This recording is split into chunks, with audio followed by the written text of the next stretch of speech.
Buenas noches, buenas tardes, buenos días. Aquí es de noche, por eso saludo así.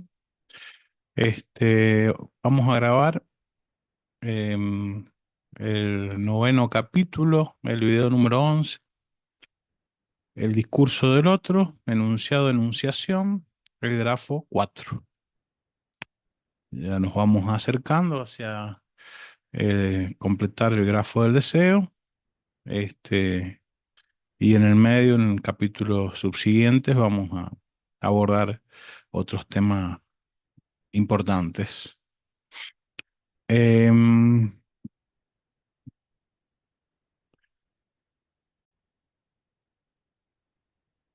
bueno, como decía, este, em,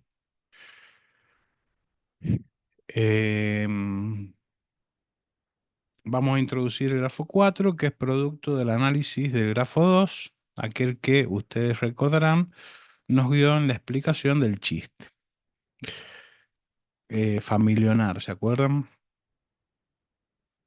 Bueno, compartir pantalla.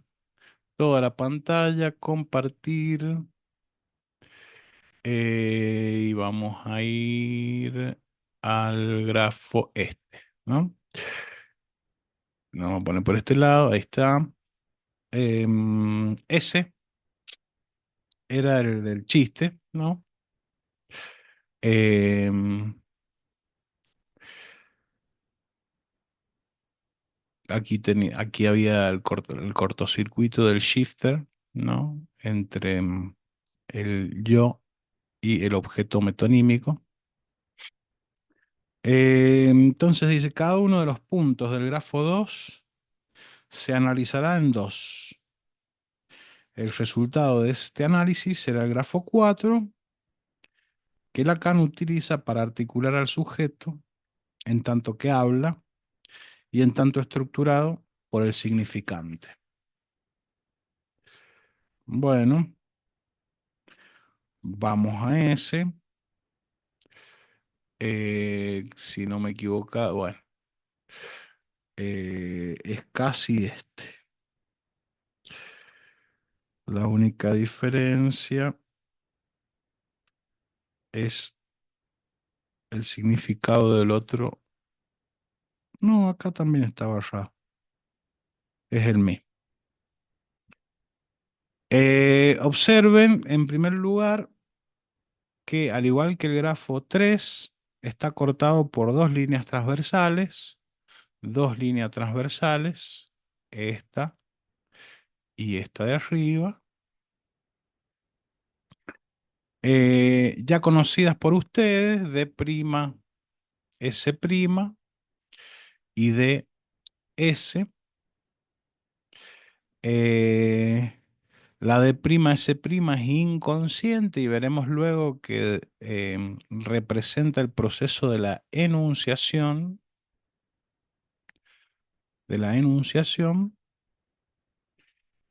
mientras que DS, disculpen ustedes, no he puesto acá la D y la S porque lo busqué en internet y no me di cuenta, ¿no? Pero DS, esa línea, este, designa el proceso del enunciado.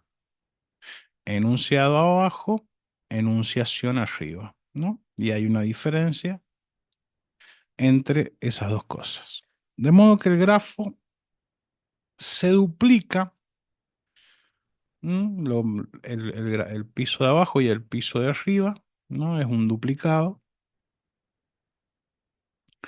Lacan dice que el piso superior señala una homología de estructura con el piso inferior, al cual se liga por lo que puede llamarse una ocultación complementaria. Esto se evidencia por la complementariedad de líneas discretas y continuas. Complementariedad de líneas discretas y continuas. Bueno, aquí no se ven bien las líneas discretas y continuas. Me parece que voy a hacer una pausa y voy a buscar uno mejor porque si no tenemos esas precisiones, se hace difícil. Dejar de compartir. Bien, le saqué una foto al libro y espero que con eso se solucione. Vamos a compartir pantalla. Em, Dejar de compartir. Compartir pantalla. Toda la pantalla. Compartir. Y vamos a mostrar esto. Bien. Ahí tenemos el grafo 4. em, de prima S prima de S, ¿no? Esta era la enunciación, este era el enunciado, o al revés. El piso superior señala una homología de estructura con el piso inferior, al cual liga por lo que puede llamarse una ocultación complementaria. Esto se evidencia por la complementariedad de líneas discretas y continuas, de forma tal que donde en un piso encontramos trazo pleno, en otro hallamos trazos quebrados. Cuando en un piso hay trazo pleno, este caso, trazo pleno, en el otro encontramos un trazo quebrado. Y así, aquí hay trazo quebrado, acá hay trazo pleno. ¿Mm? Acá hay trazo pleno, acá hay trazo quebrado. Em,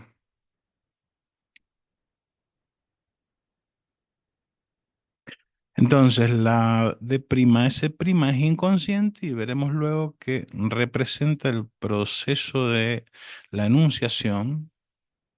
Creo que estaba bien lo que dije, la enunciación, y la D S, esa línea es el enunciado. ¿Mm? Con este grafo se termina de localizar la función del deseo con relación al inconsciente como discurso del otro con mayúscula, ¿no? Y del sujeto definido como hablante. Reflexionemos un instante sobre la fórmula el inconsciente es el discurso del otro. El inconsciente es el discurso del otro. Para hacerlo nos basaremos en otra fórmula conocida. El deseo es el deseo del otro. Ustedes observarán que esta contracción del, ¿no? Entre comillas, del, introduce una ambigüedad que permite dos lecturas diferentes. La primera es que el otro, que es, la primera es que el otro, quien desea, y la segunda podría tener como objeto al otro.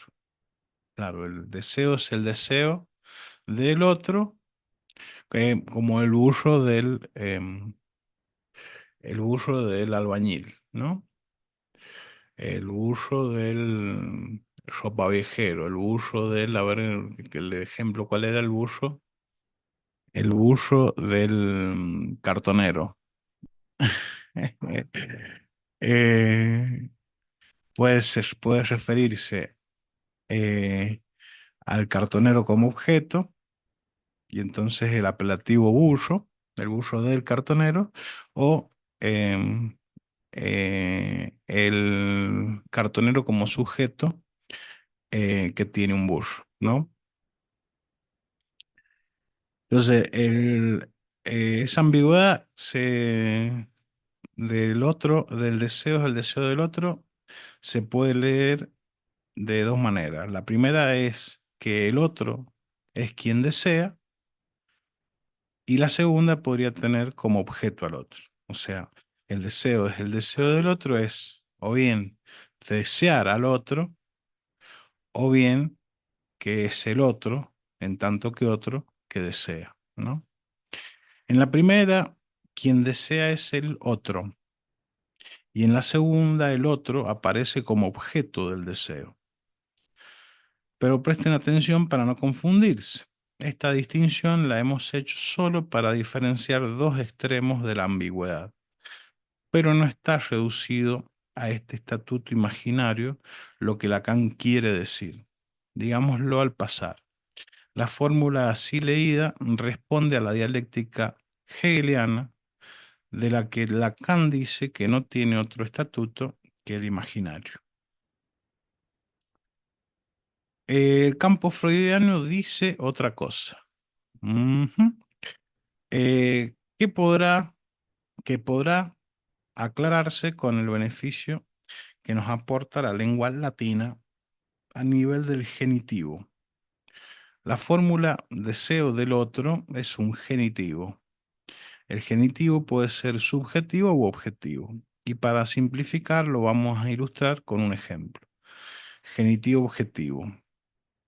El canto del himno, aquí vemos como del himno modifica a canto. Eh, y el genitivo subjetivo, el canto de los niños, en este ejemplo de los niños es el sujeto que responde a la pregunta ¿quién canta? Retomemos entonces la fórmula que nos ocupa. Según lo que acabamos de decir, el análisis se escande en dos momentos, uno objetivo y uno subjetivo. Em, el primero de ellos, en el primero de ellos, Lacan cambia la fórmula del deseo por la del discurso. Entonces, el deseo es el deseo del otro, por el discurso es el discurso del otro. El inconsciente, o sea, el inconsciente es el discurso del otro. Y sostiene la demostración con una frase latina, que quiere decir del otro en oración. Y luego agrega, que se traduce como tú eres cosa de él. O sea, en la oración del otro, tú eres cosa de él. Digamos que el matiz que queda así resaltado señala que es en una frase del otro con mayúscula, en la que el sujeto aparece como una cosa de aquel. Eh, el sujeto aparece como una cosa de aquel. Esto se diría, el sujeto es un efecto del otro. En esta frase, el sujeto aparece como objeto del deseo del otro. Y adelantemos por ahora que esta será una articulación decisiva para entender el fantasma. Em, bueno, el fantasma está en el grafo en esta partecita. eh, y bueno, ya vamos a ver más adelante em, qué función cumple, ¿no? Adelantamos que es el sujeto barrado, decir sujeto, no hace falta aclarar la barra porque viene con la barra. El sujeto articulado, relacionado al objeto A. Es decir, que pasa, la estructura implica en, en lo concerniente al fantasma que el sujeto está articulado al objeto A, ¿no? Eso no trae pocas consecuencias. Em,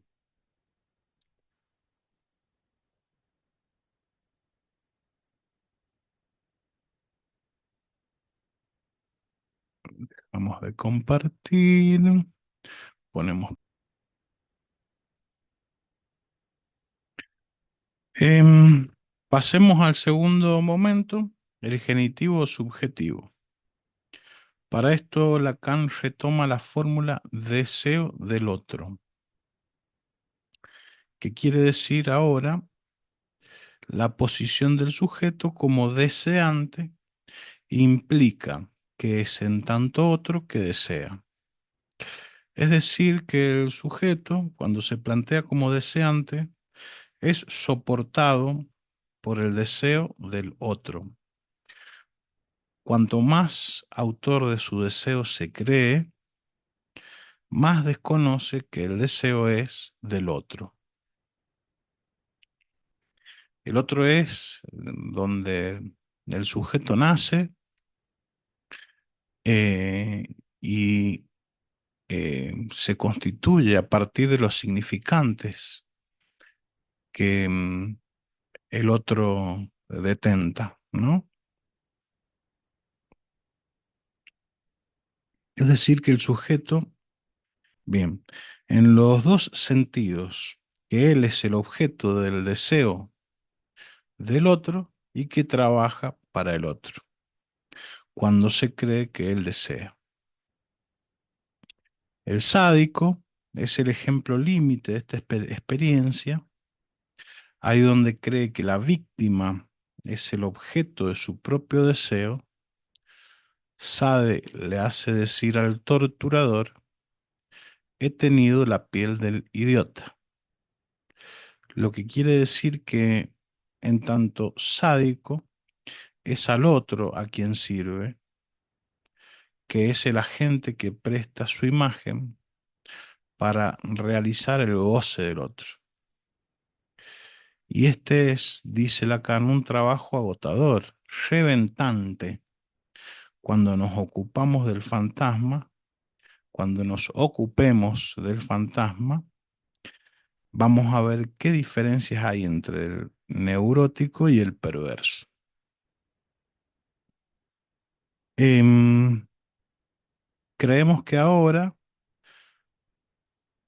se entenderá mejor por qué el inconsciente es el discurso del otro. Esto es homologable a decir que el otro es el inconsciente. El otro así evocado debe ubicarse en el piso superior del grafo. El otro así evocado, vamos a compartir imagen.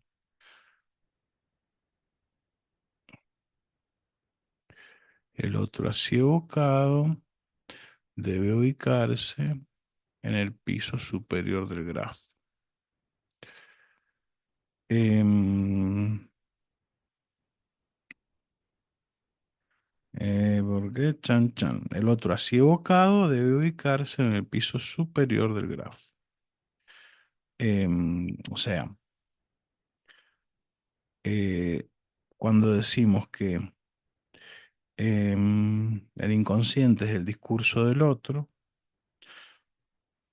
que sería lo mismo que decir que el otro es el inconsciente, em, estaríamos, ¿qué es esto? Estaríamos ubicando al otro en la parte superior del grafo, ¿no? Aunque aparezca aquí, ¿no? El grafo que nos ocupa es el desdoblamiento del grafo 2, el que usamos para el chiste, y es a la vez una complejización del grafo 3, con relación al cual se cambian dos matemas y se agregan 4 puntos. Se cambian dos matemas, estos dos, y se agregan 4 puntos. Uno, dos, tres, cuatro. El yo, la imagen del otro, el deseo, el fantasma. Significante de una falta en el otro, sujeto articulado a la demanda, la D mayúscula de demanda. Aquí se encuentra la pulsión. O sea, la pulsión es el eco en el cuerpo del hecho, que hay un decir y se escribe como matema sujeto articulado a la demanda.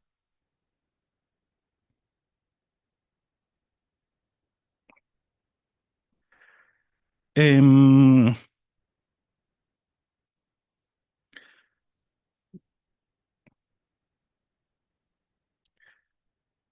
Bien, en primer término, veremos cómo se desdoblan los puntos establecidos en el grafo 2 y daremos luego una breve noticia de cada uno de ellos.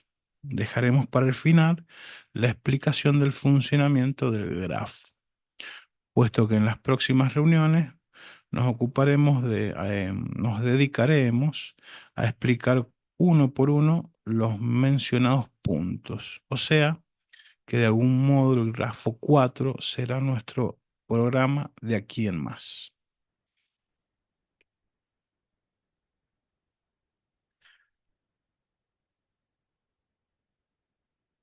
Bien, vamos por esto. Beta en este grafo, el grafo 2, era el le.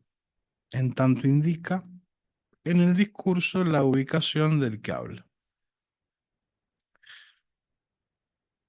El beta este se analizará en D y M.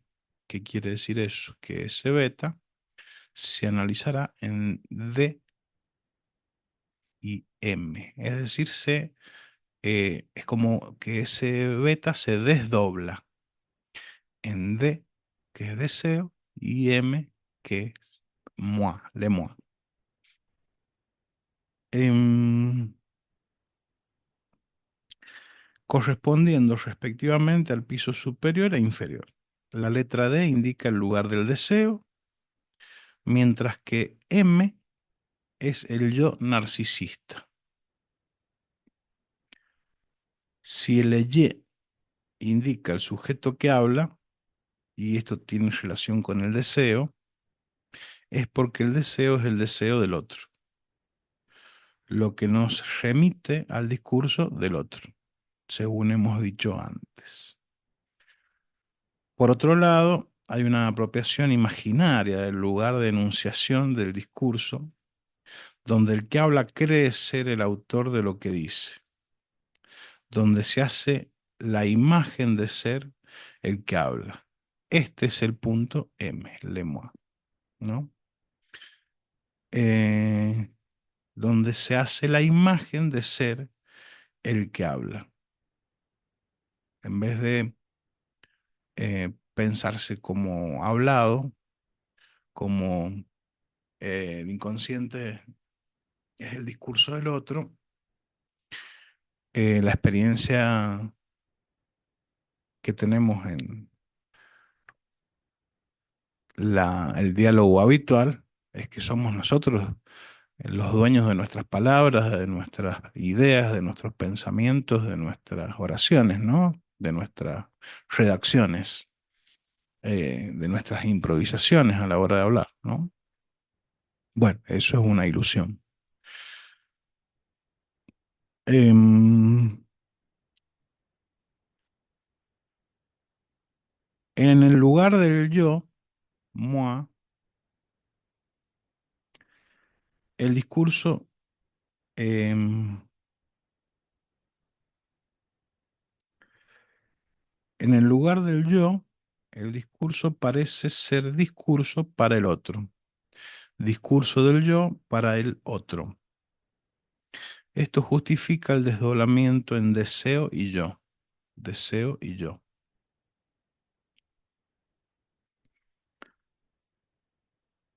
Habíamos hablado de la ocultación complementaria del piso superior por el inferior, y aquí lo vemos en el desconocimiento que implica el yo respecto del deseo, en tanto es deseo del otro.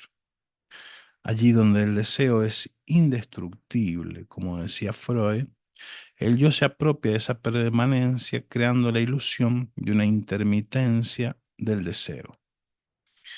Bueno,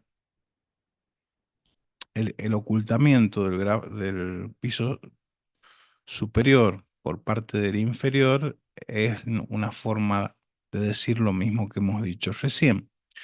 En este punto es donde se genera la imagen de ser el yo, el que habla, el que piensa, el que redacta, el que improvisa, cuando eh, en realidad está absolutamente determinado el sujeto a partir del inconsciente y el yo es un instrumento del sujeto, que a veces cuando nos ponemos loquitos, nos miramos desde el yo, esto de que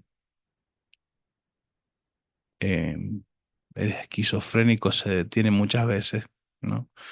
A veces cuando nos ponemos loquitos, nos miramos desde el yo y tenemos la absoluta impresión de o bien ejercer todo el control o de perder todo el control, ¿no? Son dos extremos que van hacia la locura, ¿no? Bueno, la locura, hay unas definiciones de locura que este, por ahí no cuadran con lo que acabo de decir, pero eh, digamos que he dicho locura en un sentido popular, digamos, ¿no? Este, el que de repente juega con 9 en cancha de 11, ¿no? Em,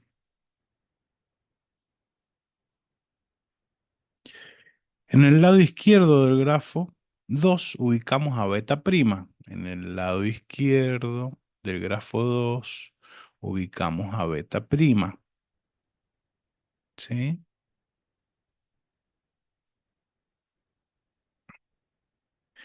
El objeto metonímico. El resultado de su análisis será el sujeto,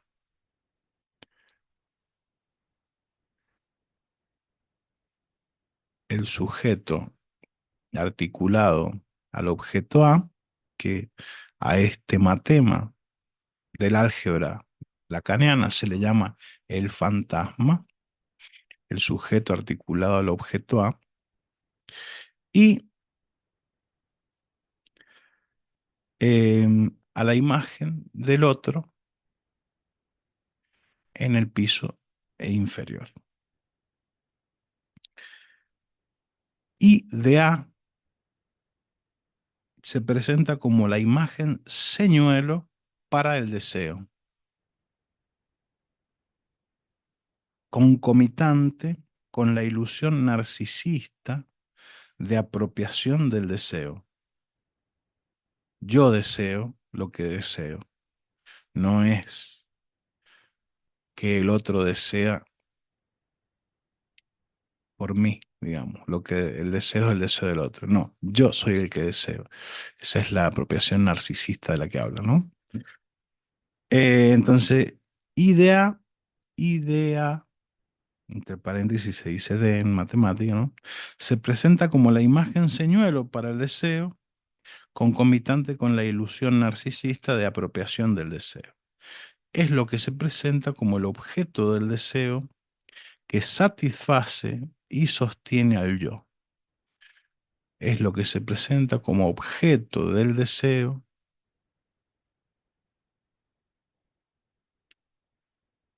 que satisface y sostiene al yo, ¿no? Por eso le llama señuelo, ¿no? En esa imagen se sostiene el yo. El sujeto articulado al otro, al objeto A, es el matema del fantasma, cuyos términos indican la confrontación crítica del sujeto barrado por el significante con el verdadero objeto causa del deseo, el objeto A.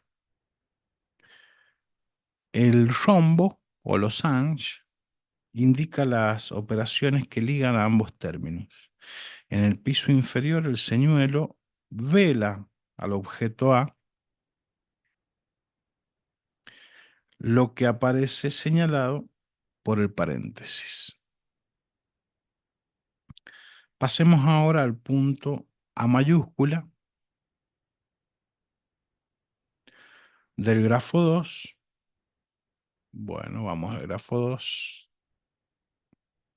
Este sería el punto A mayúscula. Acá está con alfa, pero es una A mayúscula. em, que se desdobla en, bueno, la A mayúscula se va a desdoblar en la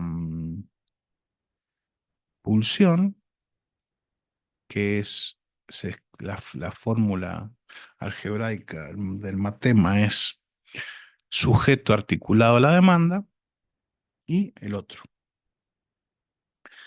donde se pone de manifiesto que más allá del otro, donde la palabra se sanciona como significado, el sujeto se encuentra tachado por la discontinuidad significante. La demanda parte de delta, sujeto mítico de la necesidad. La demanda parte de delta y es en A donde recibe su sanción. Pero más allá de la sanción, y en tanto algo nunca puede sancionarse, la demanda produce la tachadura o vallamiento del sujeto.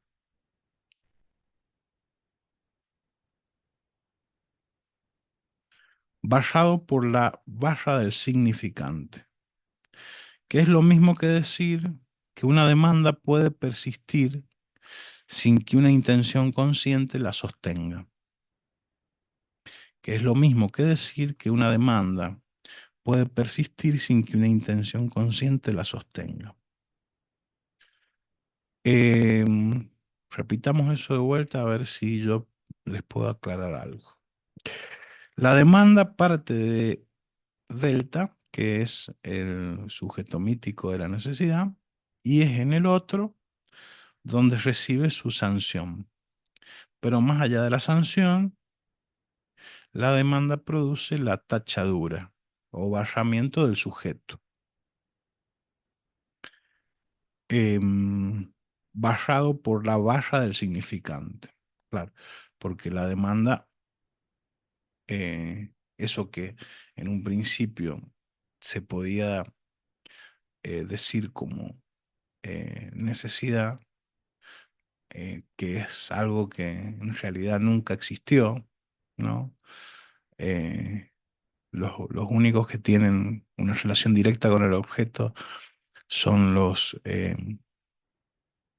animales que tienen instinto y no lenguaje. Los hablantes seres necesitan del significante para poder producir una demanda de aquello que necesitan. Caemos ahí en una circularidad, pero siempre que para salvar esa circularidad, la necesidad queda como mítica, ¿no? Em,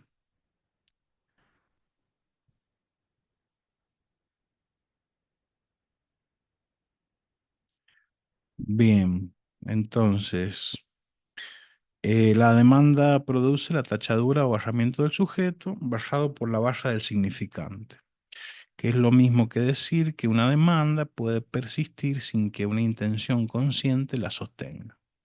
Claro, ¿por qué?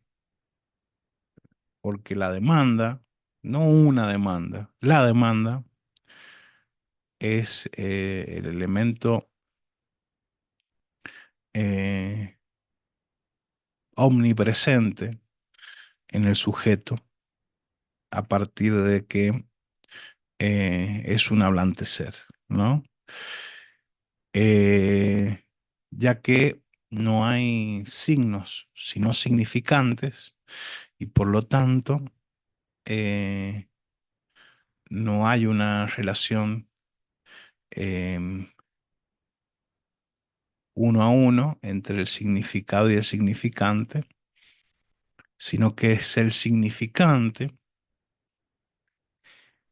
en su naturaleza de imagen acústica, ¿no? En su naturaleza auditiva, bueno, vocativa, e invocante, es el significante el que corta sobre lo indeterminado y produce la realidad. Por lo tanto, la demanda, em, al no, al no haber en la composición de el lenguaje signos, no hay un punto fijo al cual referir. Por lo tanto, eh, lo que un sujeto deberá hacer, lo que el sujeto deberá hacer de por vida es demandar una y otra vez eh, de manera indefinida, ¿no? Por supuesto, esto no es el caso de la psicosis donde la demanda se infinitiza, porque después ya vamos a ver cómo hay elementos que regulan la demanda y estabilizan al sujeto a partir de identificaciones e identidades, ¿no? Em, ¿Por dónde iba?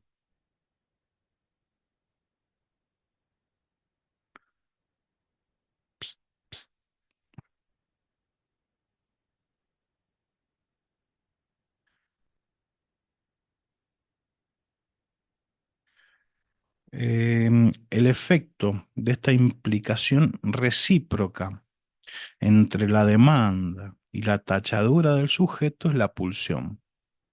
El efecto de esta implicación recíproca entre la demanda y la tachadura del sujeto es la pulsión. Por eso se escribe suje- sujeto en relación a la demanda, porque los significantes turban al cuerpo, dice Lacan, em, allí donde eh, el cuerpo tiene orificios, ¿no? Oídos, boca, ano, genitales. Entonces tenés em, objeto oral, anal, escópico e invocante, ¿no? Em,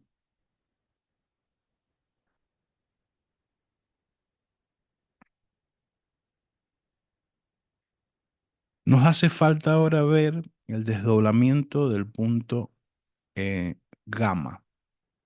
Nos hace falta ver ahora el desdoblamiento del punto gamma. Ese punto, ¿cómo se desdobla?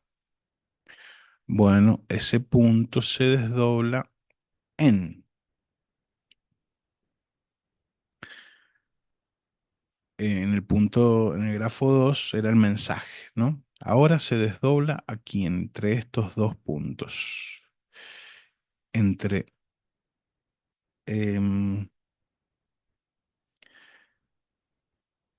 el significante de una falta en el otro y el significado del otro.